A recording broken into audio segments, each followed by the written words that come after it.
Yeah. So hi, welcome to a new episode on Two Gals and a Glass Half Full. It is now May, and here in the north, I'm excited because May means spring and finally warmer weather. But last month we were talking about stress awareness, and I think that's such a great segue into May, which is mental health awareness. I feel this is an area I have a lot to learn in, so I'm super excited. But first, Dr. Jess, what do you have in your cup this morning? Well, this morning I have my coffee and a little bit of creamer, and I still haven't gotten the collagen. I keep looking into trying to put the collagen in my coffee, and then every time I start reading about it, then I get distracted. But I do want to look into putting collagen in my coffee. I So wonder, that's what I'm can you put it drinking in now. cold coffee, do you think? I have no idea. We've interviewed a couple people that had collagen in their coffee, so I'm trying to find some time to learn a little bit more about it. Haven't gotten that far. So Dr. Bobby, what's in your glass? I have coffee as well. It was an early 5 a.m. workout and then lots of medical notes. Everyone in the profession can love notes and documentation. So I needed that coffee this morning. Absolutely. And then with us today, we have Erin Moran, who is a mental health counselor. And so Erin, what's in your glass? Well, I have my little unicorn mug and I have coffee with oat milk today. There we go. There we go. Yeah. So Erin is going to join us to help us kick off Mental Health Awareness Month because she knows a little bit more about this area than we do. So we figured, why not talk to somebody that knows more than we do? So Erin, tell us a little bit about you. Yeah. Well, first of all, thank you for inviting me to be a part of this conversation. Of course. So I am a licensed mental health counselor. My background is kind of my specialties are trauma and also working with substance abuse. I'm currently the clinical director of a intensive outpatient partial hospitalization substance abuse treatment center called Sophos Recovery. It's in Jacksonville, Florida. So we're actually pretty new. We've only been open for a little over 6 months, but we are growing very rapidly, and I developed the program on my own. So it's something that I feel really passionate and excited about, and helping more people in Northeast Florida to heal and to regain their lives. So it's super rewarding. That's awesome. Absolutely. It's so needed, especially centers that are well-rounded and healthy and balanced. So yeah, no, it's such a great project that's been going on, and then now is live, which is fantastic. Yeah. Yes. Very cool. So in this month with mental health awareness, what our hope is to talk a little bit more about just the overall sense of mental well-being, because we don't want to talk about it's like if I don't have schizophrenia or bipolar or severe depression, then mental health awareness doesn't really relate to me. It's like, well, yes, it does. Those are diagnoses, but mental well-being is something that everybody can be working on to help them overall just be healthier in general, but then have more fulfillment in life, help to achieve goals, have better stress management. So many things are beneficial to having good mental well-being. So that's kind of where we want to start this month, is talking about what are some of the big core components of mental well-being. So this is something that maybe a lot of people don't think about. So that's where we're going to start this conversation with. So Erin, what do you consider to be some of these core components? Well, first of all, I just want to say that I'm so appreciative of having this discussion, this conversation, because it's so prominent for there to be a lot of shame, secrecy, avoidance, isolation in our mental health. It is not something that is often prioritized, was even talked about. And so some people will put off, going and talking to someone or having this space because it's like, well, I don't have some of these things that you were saying, I don't have that diagnosis. So maybe I wouldn't benefit from going and having therapy or having treatment. But in reality, so much of life exists on a spectrum. It's not black, it's not white, it's some combination of it. I'm sure you probably have heard this in other segments, but And that's something that, you might not meet a diagnostic criteria, but you might have, a little bit of tendency towards a lower mood, or a little bit of tendency towards some anxiety, or maybe you don't have a PTSD diagnosis, but you've gone through something that is traumatic. It could be an instance of bullying. It could be an instance of growing up when you were like, oh, I didn't know the mood my parents were going to be in. And it was a loving home, but sometimes my parents were checked out, or they were really grumpy and irritable. And that made me realize, like, I don't know, my parents going to be playing with me, or are they going to be offline? And we don't think of these things as traumas, but they do impact us. They impact the way that we relate to ourselves, the way that we speak to ourselves, our inner dialogue, as well as the way that we relate to other people. Could be leaders, could be peers. So this impacts all of our lives without realizing. So therapy and mental health is coming from a balanced state of mind and prioritizing all of these different areas of life. Kind of going into like a big tangent in that, but it's something that is not just full on like, oh, I'm struggling with this. It's sort of like, yeah, I'm struggling with this, but I also have all these other needs. I have physical needs. I have emotional needs. I have interrelational needs. I have sleep needs. I have quiet time needs. I have, nutrition needs. It's like physical, mental, emotional, and so it's really slowing down to pay attention to what are those needs and how can I live my best life and a healthier version of all of this. So that was like I don't know if I answered that, but I kind of threw a lot of things in there. And it almost sounds like it can be used as almost to improve your leadership and improve your, it's not just something has to be wrong. It's how can I better myself? How could I be happier? It's not just always that downside of things. Yeah. Absolutely. And I think one of the things that you hit on were like kind of stopping a little bit and saying what, even trying to figure out what are my needs, right? So like what fulfills me, and it's going to be different than what fulfills somebody else. And so oftentimes I think what we do is we try to, well, so-and-so, this works for them, therefore I'm going to do it. Or, so-and-so gave me this advice. I hear that all the time with patients of like, oh, my neighbor told me to X, Y, or Z, and it's something, for me, like for their back pain, I'm like, well, your neighbor's back is different than your back. And so we need to come and understand your back and give you strategies that are specific to you. And once we get down to the level of specificity, then you're going to get the results that you want. But I think oftentimes what we do in life is we do this very global approach, like a one size fits all approach. But we expect specificity of outcome of us feeling better. And it doesn't work that way. So I think like that was kind of, for me, that kind of resonated with like understanding what each of my needs are. And sometimes we don't know, right? It's like, all I know is that I feel like I am not fulfilled, or I'm easily irritable, or I look at that person in my life that I have this relationship with, and it might be a friend, it might be a partner, it might be a kid, a parent, a family member, I don't know. And I want to interact, but maybe I feel frustrated and I don't know why. So there's so many underlying layers to that if you don't really stop and try and understand that particular one, and then the next one, the same thing, then you're not really ever going to truly understand what your needs are. I mean, that's just kind of breaking it down, especially interpersonal relationships. They're so tough. If they've been going on for your entire life because they're your parents, that's completely different than somebody that is a colleague that you have to work with every single day, but might have tendencies that drive you nuts.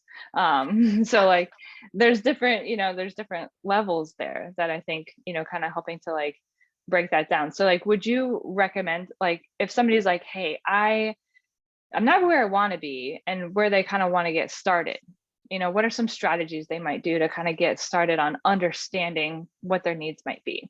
It's a really good question. And it's one that's, I always talk about, I have kind of easy formulas, but I think the execution is really hard.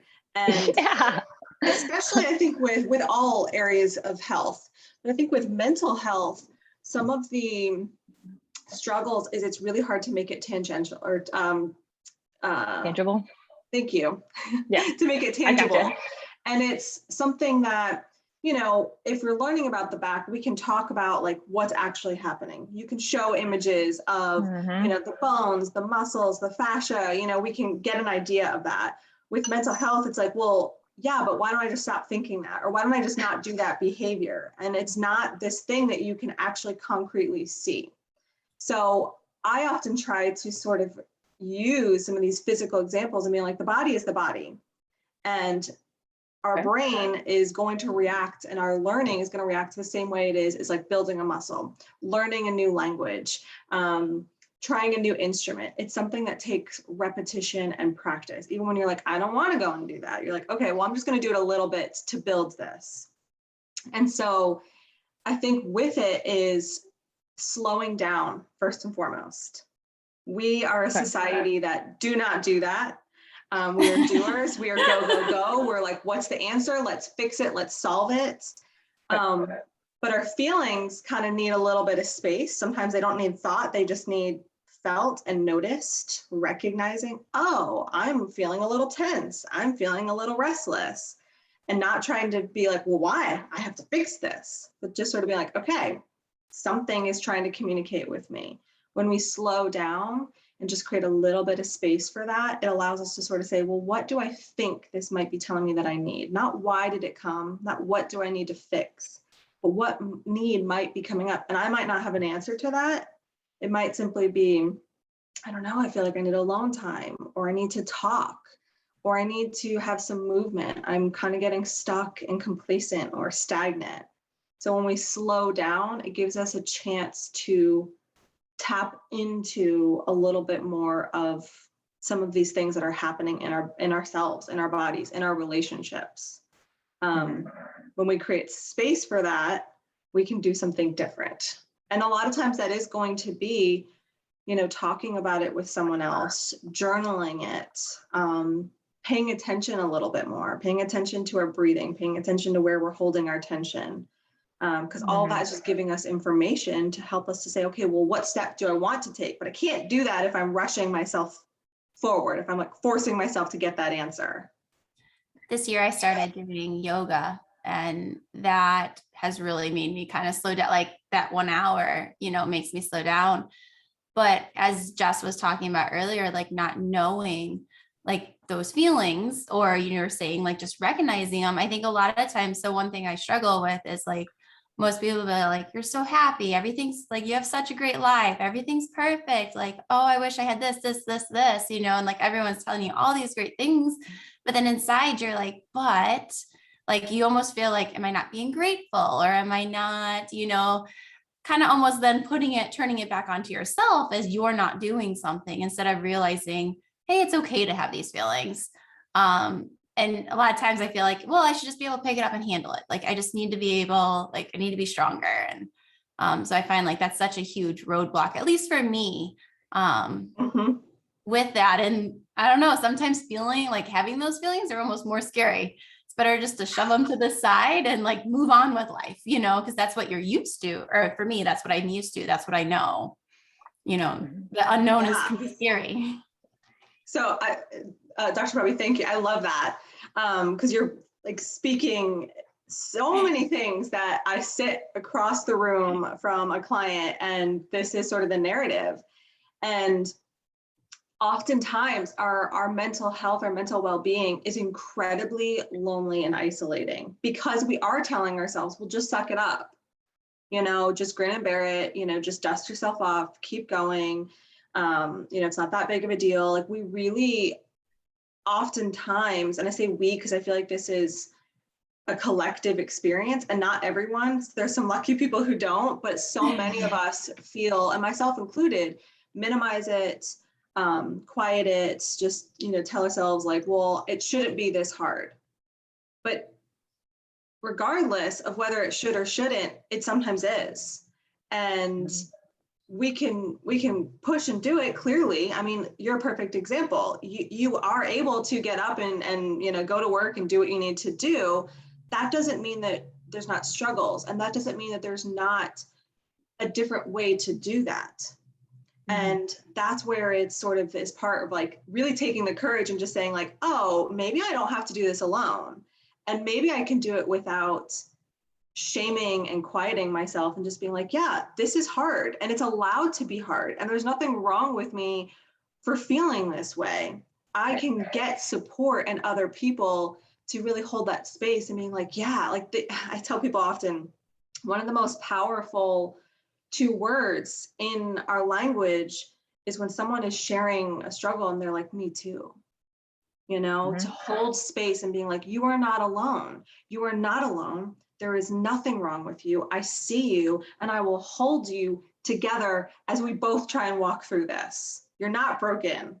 So I think that's like a healing part of therapy, is to walk that journey and being like, yeah, I can function, but maybe I can function better. Maybe I can feel really good about doing it, being like, ooh, that thought wasn't pleasant, and just let it roll, instead of being like, no, get down there. No one lets you out of that cage. We don't want that. Right. Yes, very much Yeah. so. I like the concept of that, the Me Too, right? So it has nothing to do with the Me Too movement. Okay, this is the Me Too of like that. So many times we think that we're different or wrong, and the minute that one other person that you trust, obviously, understands that and is like, actually, I've had something similar to that, and you're like, really? Like, I had no idea. And they're like, well, yeah, I just didn't say anything because of whatever it might be. And you're like, oh, wow, I'm sorry that I could have been there for you, but and so you start, and that kind of starts building that support network that you have, which is typically pretty small, of people that you truly trust that will not attack you. It has to be a safe space for you to talk. But when you have that outlet, then when something, and you've developed it, that over time you've developed these relationships of some people in your life, whether it's a mental health counselor or just in the moment of friends or close family, and that network that you get around yourself, then when you create space to like actually feel what is something is going on, then you have some right away people to reach out to. Just, I call it, what I do is I'm like, I just need to spitball a little bit. Okay, are you cool if I spitball a little? And they're like, yeah. And so it's like, and you just kind of start like, it's like almost like an idea wall, when you're trying to come up with a new idea, you just kind of like throw the thoughts out there, right? If I can just say them out loud, the minute I say something out loud, that's when I make it tangible for me, right? I can put my finger on it, I can touch it, and then it doesn't just ruminate inside.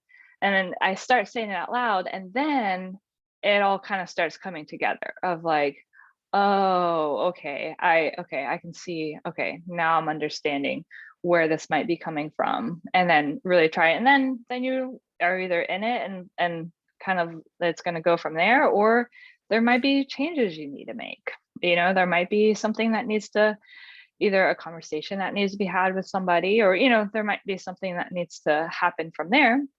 But like, I usually create my space to even get it out by running, because I can tell when I'm like, something is in the background, like I'm not okay. I'm almost like, when you're like, anything could make you like cry just like that, like you've got that verge of tears that are inside, and you're like, why am I so upset? Like one little thing, if someone says one little thing wrong, I'm like, I feel like like I almost want to cry because of that. And that doesn't make any sense.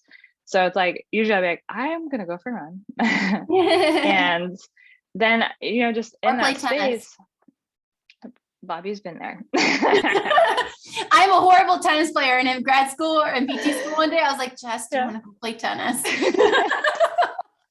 Like, you're not okay. So, and then like, and that's how I like start to work it out. And then I realize, oh, I'm fearful that I'm going to fail, or I'm fearful of this or that, or whatever it might be. But like in that space where I'm not thinking about anything else, because I can't be productive, I can't do work, I can't study, I can't, whatever it might be.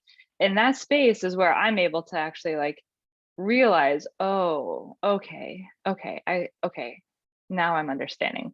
But like, that's just how it's always worked for me, which, in grad school, I don't know why I wasn't wanting to run. I don't remember that day, but like, Bobby knows that tennis is my other outlet. So she was like, I know you have 2 rackets, so you can just like hit it across the court and I'll just And I don't know how to play tennis at all. But it was super helpful. And Bobby was like in that circle of like, I could be truthful and honest with her and she wasn't going to attack me, and she could be honest with me and I wasn't going to attack her. And so, and honestly, in grad school, she was probably my only person like in school in person that was that person. So it's not a big group, but it having that has helped me in the past. So but yeah, just creating space, working on those interpersonal relationships, but then reaching out to the people in that network, I think are also, for me, what I consider to be like really core essential, like for mental well-being.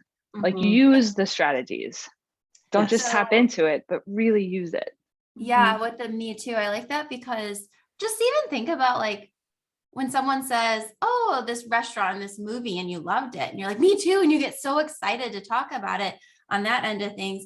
But I also then think the more that people talk about it, so I tend to be more reserved with like my feelings and stuff. And the more that people open up to me, then I'm like, oh, inside I'm saying me too. And then that same conversation of being like, and the word excited, I don't know how to otherwise describe it right now, but like if someone had something not so great happen to them and they're telling me about it, inside I start to light up a little bit, because I'm like, oh, someone I can relate to. Like maybe I can share my story, like, and maybe I haven't shared that story before, or maybe I haven't opened up that feeling before. But the more people are open to me, the more I'm willing to be open to them. And that helps a pathway for me. Yeah. So Erin, what are some, let's say, common misconceptions that you've kind of seen throughout the years of what people think might be helpful or right or whatever it might be, but really it can sometimes actually be the opposite of that? I think we kind of started to touch on this a little bit in, people, the mindset of just suck it up, brush it off, that having struggles is weakness, that there's something that we're like broken, there's something wrong with us, that, we are feeling creatures as humans. We feel, that part of our brain is big and is active. Other species don't have that as much, but we feel a lot. And so just to be going through something that is hard or is uncomfortable isn't bad or wrong or broken. And in fact, like more often than not, I've heard so many stories, and all of our stories are unique, but the human experience is not. And that's something that is so cool in like doing group therapy, because you have someone else say something and you're like, what? Like I say that to myself, or I do that. And so it really quiets this shame, this, feeling kind of alien, and being like, oh, wait a minute, I'm not the problem. It's just a feeling, or it's sometimes maybe even a societal problem. It's a bigger thing, but it's not just that I'm broken, that there are options and ways to heal. And that is talking about it. That is learning different coping skills. That is learning balance, of different areas of life, so there are options. So I think the biggest misconception is that people think, I just need to get over it, or I'm unfixable, or I'm the problem, because that's just not true. Right. Yeah, it's completely false.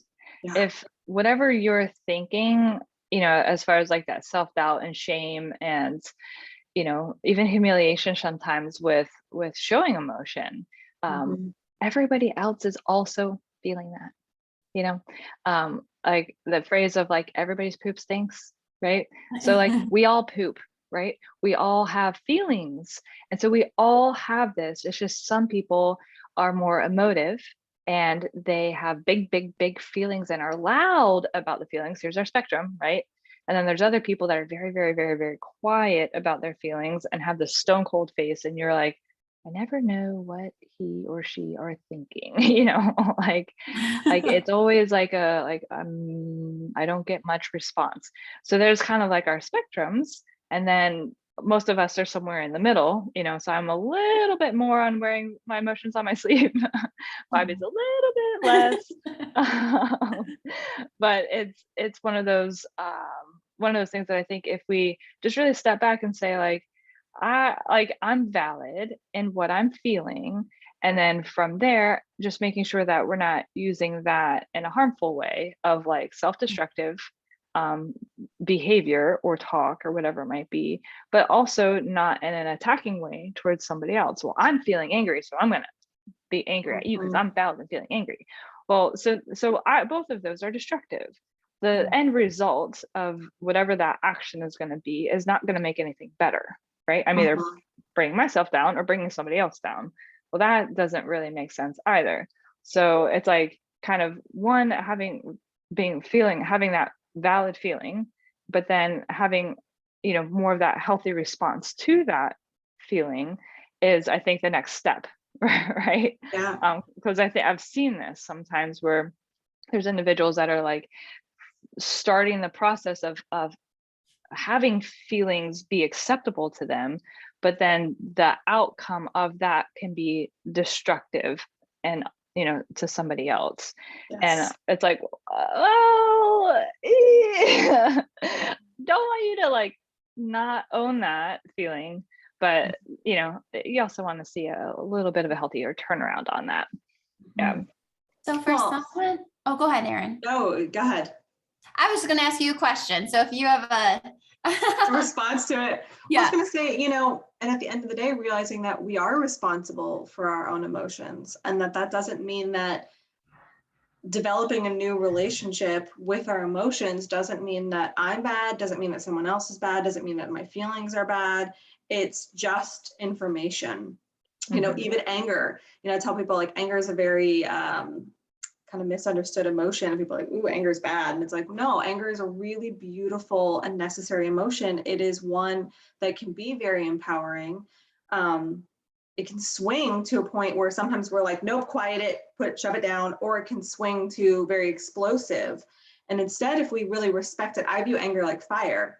Fire is fuel, it is warmth, it can help with nourishment, but it's something that also deserves a lot of respect. So we don't want an uncontrolled burn that's just gonna, you know, hurt everyone, but we also don't want to snuff it out, you know, and make our flame go out. So we really want to respect it, because in reality, it's telling us, there's something that I'm not okay with. You know, I don't know what that is. I might not know what that is. I might know exactly what it is, but something that was said or done or something that's happening, I don't feel okay with that. And that then can be like, well, what do I want to do if I'm not okay with something? So it can, when we feel it, and if we really respect it, we're like, ooh, okay, cool. So how do I want to either communicate this, or what action do I want to do? Like, we can still combine our emotional mind and our rational logical mind. That's the power, when both of them come online and are respected, and then we can take this step. So yes, we want to make sure that we're feeling it, but we're also saying, I'm in charge of my feeling. Just because I'm angry doesn't mean I can burn, but also doesn't mean I can snuff it out either. How do I respect that and take a step with it? And that can be replaced with other emotions as well. Absolutely, same thing. Yeah, that healthy balance, I think, between the emotional and logical.